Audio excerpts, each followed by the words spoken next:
Assalamualaikum warahmatullahi wabarakatuh.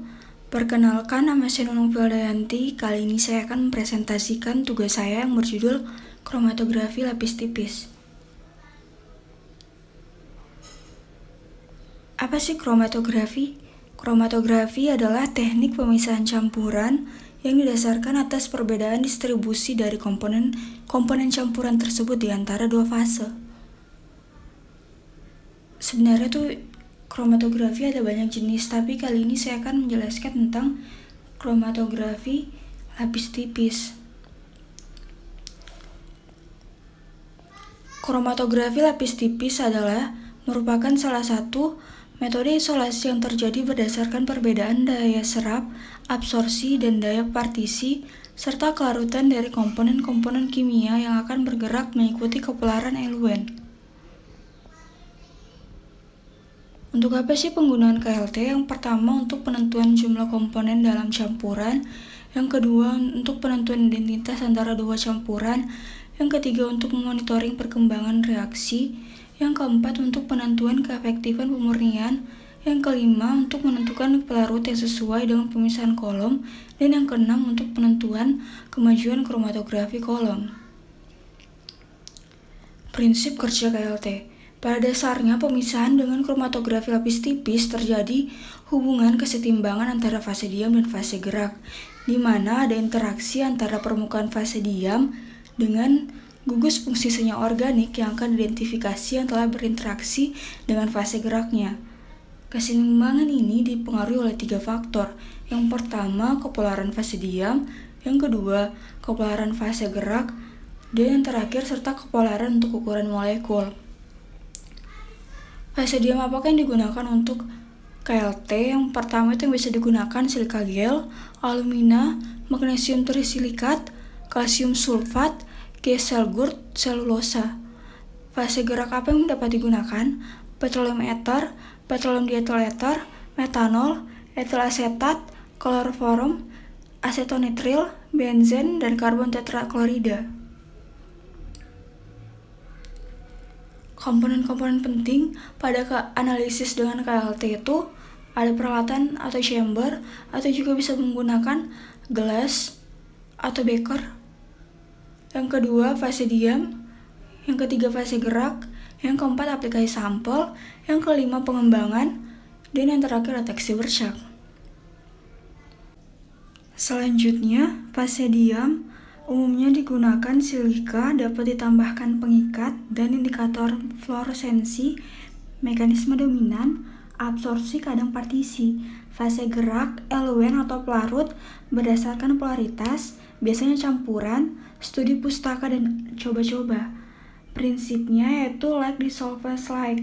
Senyawa polar lebih mudah tertahan oleh fase diam, senyawa polar lebih mudah larut dalam fase gerak yang polar. Selanjutnya yaitu teknik standar pemisahan KLT. Lapisan tipis adsorben dibuat pada permukaan plat kaca atau plat lain. Lapisan tipis kromatografi ini atau biasa disebut dengan fase diam biasa itu menggunakan silika gel. Terus tabel lapisan adsorben tersebut penggunaannya biasanya 250 mikron. Selanjutnya yang ketiga itu larutan campuran senyawa yang akan dipisahkan diteteskan pada kira-kira 1,5 cm dari bagian bawah plat dengan pipet mikro atau strange. Kenapa harus 1,5 dari bagian bawah? Supaya bercaknya itu tidak tersolut atau tidak terendam, takutnya nanti bercaknya akan hilang. Zat pelarut yang terdapat pada sampel yang diteskan kemudian diuapkan lebih dahulu. Nah, ini diuapkan hingga jenuh. Bagaimana maksudnya? Saya jelaskan dulu caranya. Caranya yaitu dengan menggunakan kertas saring dipotong panjang kecil, terus dimasukkan ke dalam chamber dan ditutup, kemudian didiamkan. Jika sampai basah seluruhnya, itu tandanya fase geraknya sudah bisa naik dengan sempurna ke atas. Sedangkan kalau tidak jenuh itu belum jenuh, bagaimana? Fase geraknya akan naik ke atas ke samping KLT, tapi basahnya itu tidak merata pada lempeng KLT-nya. Jadi perlu dijenuhkan dengan kertas saring sebagai tandanya. Selanjutnya, plat kromatografi dikembangkan dengan mencelupkan pada tangki yang berisi campuran zat pelarut. Ini lapisan tipisnya KLT-nya dimasukkan ke dalam chamber, kemudian didiamkan, ditutup. Tinggi permukaan zat pelarut dalam tangki harus lebih rendah dari letak tetesan sampel pada plat kromatografi. Nah, tadi maksudnya supaya bercaknya itu tidak tersolut atau terendam. Masing-masing komponen senyawa dalam sampel akan bergerak ke atas dengan kecepatan yang berbeda. Nah, fase geraknya itu akan naik dan akan membantu solutnya juga ikut naik. Nah, selanjutnya mulai pemilihan absorben sampai identifikasi sampai masing-masing komponen yang telah terpisah. Bagaimana sih kita tahu deteksi bercaknya?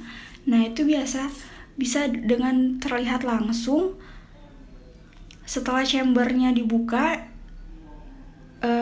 kertas KLT-nya itu didiamkan terlebih dahulu, kemudian dilihat bercaknya.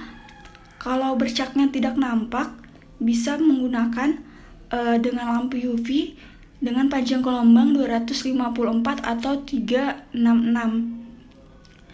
Atau bisa juga dengan disemprotkan atau dicelupi atau diuapi dengan reagen kromatogenik. Nah, setelah kita tahu bercaknya, dari sini kita dapat informasi tentang RF atau faktor retardasi solut. Dan untuk dari bentuk fisik bercaknya itu warnanya seperti apa. Nah, untuk RF-nya itu jarak yang ditempuh oleh komponen atau jarak yang ditempuh komponen dibagi jarak yang ditempuh oleh pelarut. Mungkin itu saja yang bisa saya jelaskan. Lebih dan kurangnya mohon dimaafkan. Wabillahi taufik wal hidayah. Wassalamualaikum warahmatullahi wabarakatuh.